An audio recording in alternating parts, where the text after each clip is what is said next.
17 mars 2020, le confinement est décrété en Finistère, conséquence du grand virus planétaire.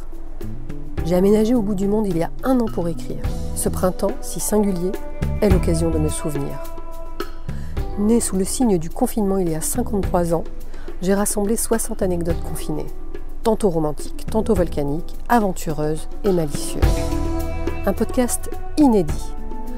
Balade confinée. Bonne écoute.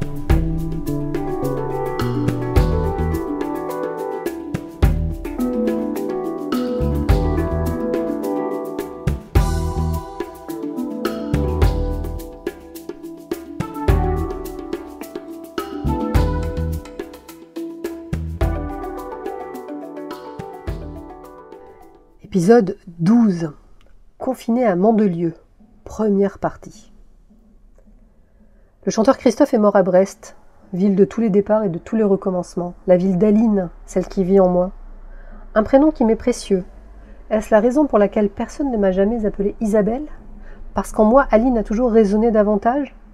Maman m'a prénommée Isabelle en hommage à sa tante Isabelle, qui tenait l'épicerie de Bourg-Blanc et qui avait en partie élevé maman pendant la guerre.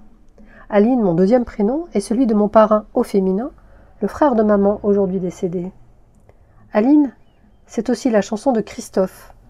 Un slow, et même si je n'en ai pas l'air, je suis romantique. Et puis j'habite rue Saint-Christophe, patron des exilés, des prisonniers, des marins, des voyageurs et des artistes, sans doute aussi des amoureux.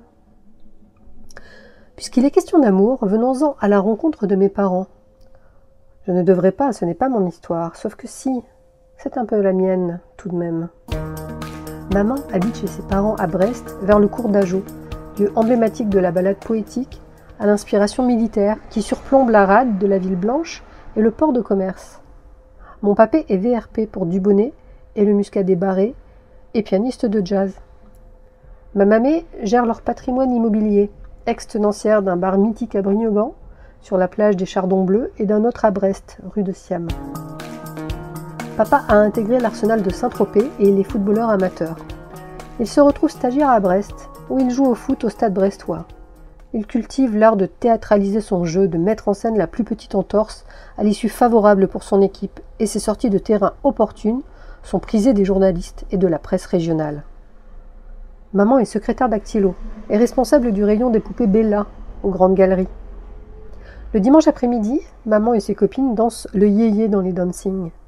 Papa et ses copains n'ont pas meilleure idée. Un dimanche, ils se retrouvent dans le même dancing. Entre eux, une braise s'allume. Ils dansent, leur regard s'accroche. Avant de se quitter, ils se donnent rendez-vous pour dimanche prochain, même dancing, même heure. Entre-temps, les copines de maman la mettent en garde. Tu n'y penses pas?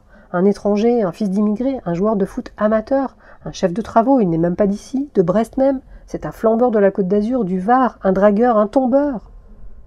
Les copains de papa le convainquent. N'y songe même pas. Une bourgeoise, une fille de notable brestois, une fille de riche, de Bourges, une française. Elle a l'air coincée. Qu'est-ce qu'elle connaît de l'Arménie? Elle n'est pas une fille pour toi. Le dimanche suivant, papa se laisse entraîner dans un autre endroit. Maman suit ses copines, qui le conduisent dans cet autre même endroit. C'est peut-être ce dimanche-là qu'ils commencent à flirter, au son du tube de Christophe, Aline. Ils ont prié pour que l'un et l'autre reviennent et ont été exaucés. Mais voilà, la vie sépare toujours ceux qui s'aiment. Ils décident de se fiancer. Papa repart chez ses parents leur annoncer. Il restera dans le sud. Ne reviendra pas à Brest. Ne donnera plus aucune nouvelle. Confinée avec ses parents, en pleurs, ma mère est au désespoir. Elle crie et prie. Non pas Aline, mais Georges. Elle maigrit, veut mourir. Un confinement très baudelairien. Les jours passent, les semaines, son confinement est reconduit. Encore 4 semaines de silence. Elle souffre. Et puis un matin, sans prévenir, après des mois et des mois, papa est là, en bas, sous ses fenêtres, tel Roméo, chantant son irrésistible élégie. Il est venu demander la main de maman à ses parents, munis de gants blancs. Il a bravé ses parents et la tradition, il a largué sa promise arménienne que la famille avait choisie pour lui, il s'est rebellé. Il a dit non. Ou plutôt oui. Oui à son destin. Papa s'appelle Georges, comme son père et comme le père de maman, son futur beau-père.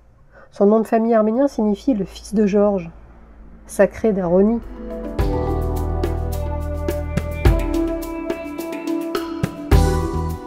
Balade confinée est une création originale de Isabelle Kevorkian, musique et arrangement par Emmanuel Dupuis.